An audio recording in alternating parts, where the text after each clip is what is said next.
What's up, YouTube? My name is Vinny Fraser, also known as Vicentia's Music, here with my beautiful fiance, Becca. And we are Real Blah.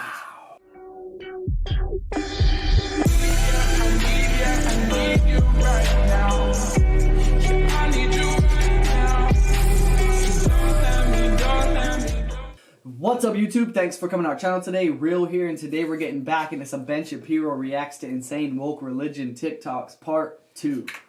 First one was hilarious, man. 1 year ago, 1.1 million views. The first one actually was kind of embarrassing. Not for us, but like for the TikTokers, man. I really just felt like, gosh, what the fuck. No, it's not embarrassing to them, or they wouldn't have posted it. I'm embarrassed for them. Don't forget to like and subscribe. Don't forget to like the video in the description that we are reacting to. And don't forget, if you change your perception, you could change your reality. They're just sad and hurt. Ben Shapiro reacts, man. Let's get it. This used to be a movie I watched when I was growing up. Pocahontas or something? No. Oh my gosh. Wow. Pocahontas had to do with an Indian. This Gender is a construct, and it's all affirmed in the good book itself. Jesus was non-binary.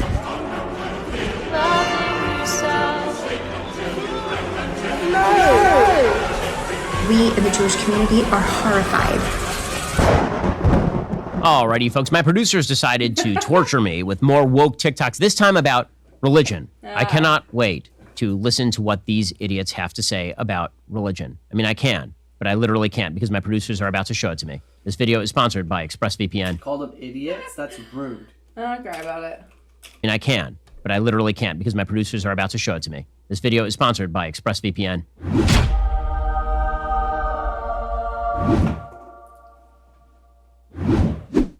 This is the wrong question.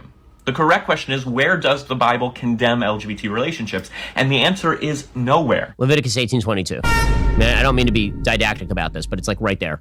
Anyway, continue. And it doesn't condemn relationships, it condemns homosexual activity. Now you're going to name the 6 clopper passages, the verses that conservatives claim condemn LGBT relationships.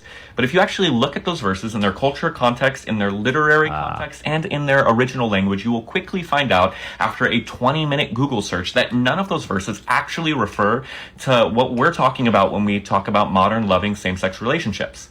Instead, they're condemning a practice known as temple prostitution or sexual exploitation and abuse. Wrong. Those are things that should be condemned. But loving Listen, to some people hearing this that really don't know much about religion and like haven't looked into things, they can possibly believe what this man is saying. Yeah, exactly. That's why these TikToks are so fucking horrible. Yeah, he's sharing this, and then some 13-year-old kid that doesn't know what they really know in life or want, or just so confused, is watching this man. Yeah, completely distort their reality. For sure. It's really bad. I love how Ben's nope. No, it's completely wrong. This guy's obviously never read the Bible. Well, he has, but he's interpreting it a different way. He's talking and about Google explaining searches. it, possibly. But exploitation and abuse. Wrong. Those are things that should be condemned.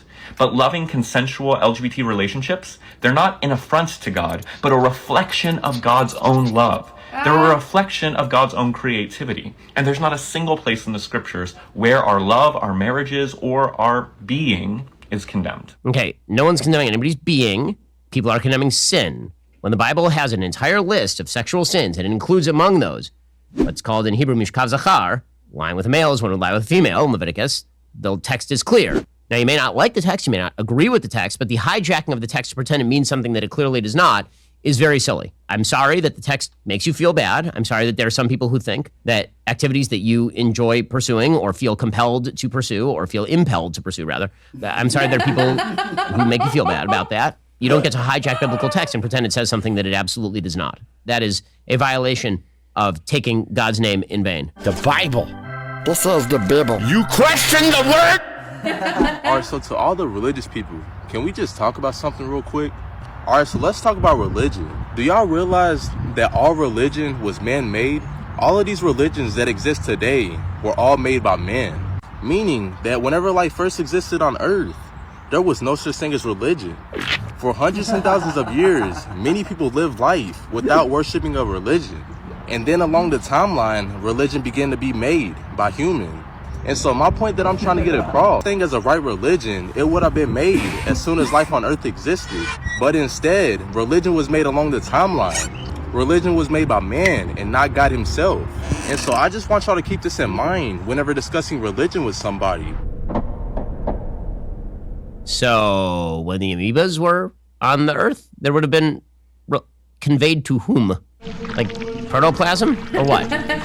Who exactly would there to be there to receive the religion? Also, the idea that religion was ever not a part of human life is very silly. If you look back to cavemen days, there are cave paintings that have various cultic gods involved. And religion is a universal of human life. It has been a universal of human life since the human brain was capable of grasping the world. Now, you can make the case that none of the religions are true. Sure, go ahead and make that case. That's fine. We can have that discussion.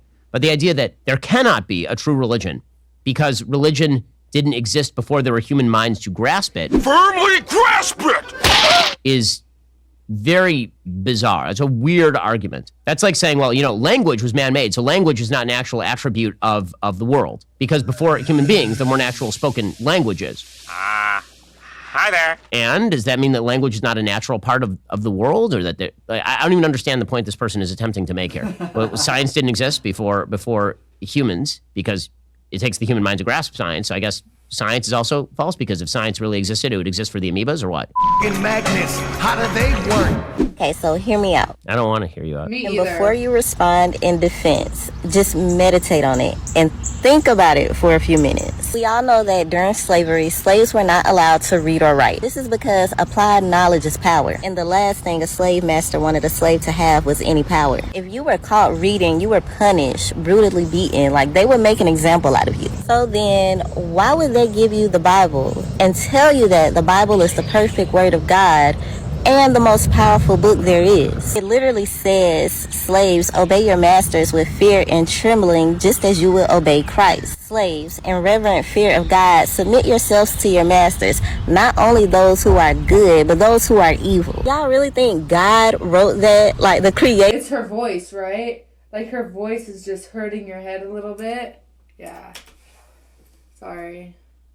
Slaves, in reverent fear of God, submit yourselves to your masters, not only those who are good, but those who are evil. Y'all really think God wrote that? Like the creator of everything wrote that? The omnibenevolent being wrote that? Are you sure about that? The God who condones slavery is a God I don't want to do with. Okay, so number one, the basic idea that the slave masters who handed their slaves the Bible and taught them to read in defiance of the common law of the time. There is actual law on the books preventing slaves from being literate. The idea that they were doing so in order to subordinate slaves because the Bible is a pro-slavery document is pretty bizarre, given the fact that the Bible was used to teach literally all human beings to read for a couple of thousand years there, slave or non-slave, black or white. As far as the argument that God would never condone slavery, the answer is that God is speaking to people who are receiving the Torah. You want a Torah? Nah, I'm not hungry. You do have to understand the Bible in the historical sense that what it was doing was speaking to a group of people at a particular time. It's also speaking to us down the ages, but the Bible is an anti-slavery document. It transitions slavery from being a brutally submissive regime to one where, according to the Talmud, you're supposed to feed your slaves before you feed yourselves. If you damage your slave, you're supposed to free your slave. Again, this is a transitional step toward the abolition of slavery, which is something that every single abolitionist understood, which is why all the abolitionists, pretty much, were very religious people who cited the Bible frequently. And so are all the civil rights leaders, up to and including Martin Luther King Jr. So, again, this notion that the Bible is a pro-slavery document is failing to read it in the historical context in which it was written. It was written as an anti-slavery document in a very pro-slavery time. What they don't tell you about homosexuality. I like how he just has all of that in his brain already, man. Like he's just full of knowledge. It's great. A slavery document in a very pro-slavery time. What they don't tell you about homosexuality. Despite what you've been told and what you may have heard, homosexuality has a divine purpose on earth. Homosexuality is actually common all throughout nature. It is. Hi. His eyebrows just went up. What are you doing? Why are you supposed to be taking a nap? Why are you staring at me like that? You got something to say to Mom?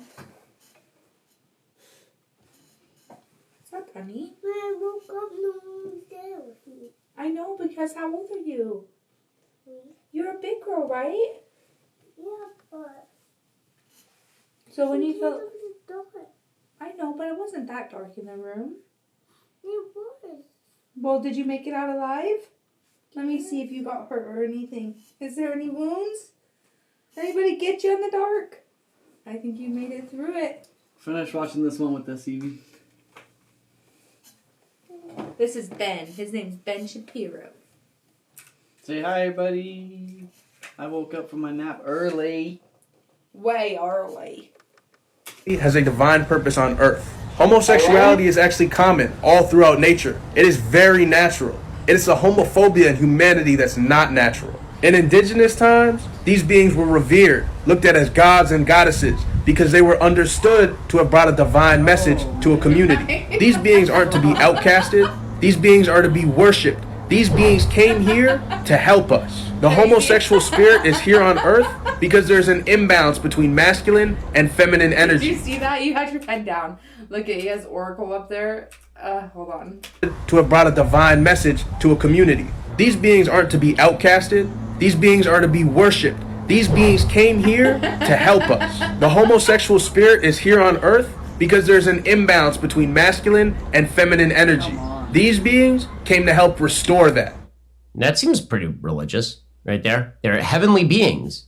Okay, it's not like, what makes them more heavenly than... Well, he just says so. To restore divine energies of male and female by not procreating and not balancing male and female. That is an interesting take. Again, believe what you want about the morality of various forms of sexual activity, but it is a fairly religious perspective that gay people were put on earth as oracles. You're the oracle? Not quite what you were expecting, right? That's a new one. I had not in fact heard that. There's an argument that's frequently made that I find very bizarre, which is a behavior is natural. It exists in the natural world. Therefore, it is acceptable and good. I'm unaware of any other behavior other than sexual activity where we say this. Really, name a human behavior that is controversial in nature. Ask yourself whether anyone has ever argued that because it exists in the natural world, it is therefore good. Animals routinely kill each other. Is that considered natural and good among human beings because we do have a murderous instinct? Again, you can make the case on a consent basis. There's a libertarian case for homosexual activity and government involvement. You can make these cases, but these folks are not making a very good case, I will say that. Alrighty, so that was just horrifying in every possible aspect. If you want to see my producers torture me with another type of video, you may as well leave it in the comments. I'm sure they'll read them and then find something else to bother me with. We'll see you here next time. Yeah, bye-bye. We will see you in the next one. He looks different with his beard and mustache. Yeah. He's looking a little bit older. It fits him good, Yeah, it does. It looks good on him.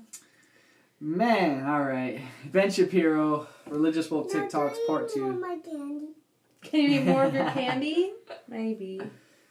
We'll see you in a minute, okay? Like, I want the one that's in your guys' room. Okay. Can you say goodbye to everybody? Bye.